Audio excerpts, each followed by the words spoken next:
Hi there, this is another one of these ad hoc videos I've just done for 80 years at Southampton rather than anywhere else. You have to guess where this plaque is. It says in commemoration of the enlisted men of the 14th Major Port US Army and its attached units who were quartered in these barracks during World War II. Upon these men rested much of the responsibility involved in moving the vast armies of the United States through the port of Southampton to engage in military operation on the continent. So this is where the men that actually moved, who loaded the landing craft. You saw my previous video of the American GIs loading up the landing craft for D-Day.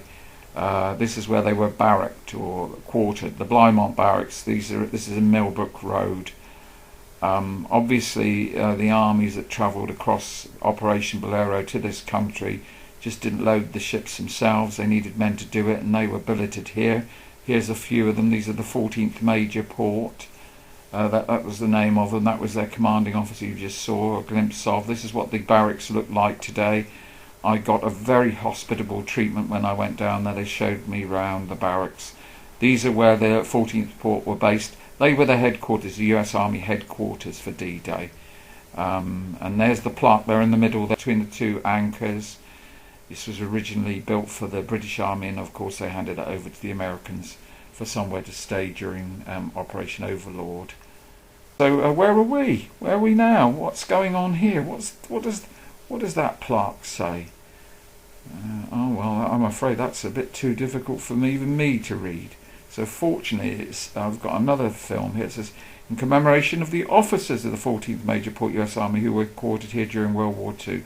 Upon them fell the responsibility for planning and directing the movement of the United States Expeditionary Forces through the port of Southampton, presented by the 14th Major Port. And this is where they were billeted here. Obviously, if it wasn't for the Americans, we wouldn't have had the second front, we wouldn't have had D-Day.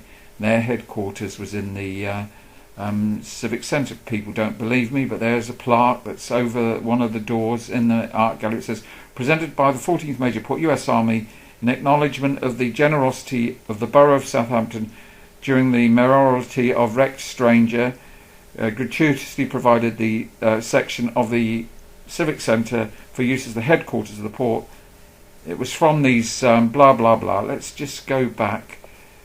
It says basically that it was the headquarters, and so it was in these rooms that the second front was planned and directed. Not even Southampton City Council were aware of that. That plaque was hidden in plain sight above the door, and it wasn't until I had a conversation with them did they realise that this was the headquarters. And in fact, it's closed today. It's been closed during this celebration of D-Day for refurbishment, and you can understand why I was a little upset when I found out about this, because it is a world status site. This is where the second front was planned and directed, and nobody seems to know, not even in our own town. So this is what it looks like today. What happened was the people put off by the 14th Port. They arrived at Scotland, split up to different ports, and consolidated down in Southampton.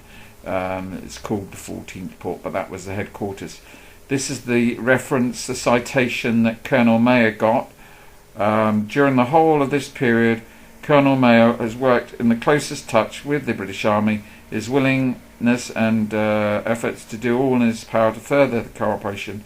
Anyway, it says he got the OBE from the company. This one at Kaiser, he got one above that. He got the CBE, the Commander of the British Empire. During the build-up, both American and British forces were using. So these are the commanders that you see at the bottom of the plaques. All these plaques that you see round have got these two names at the bottom. This guy, as you can see, top right-hand corner, it says CBE. To a very large extent, this result is due to blah blah his cooperation.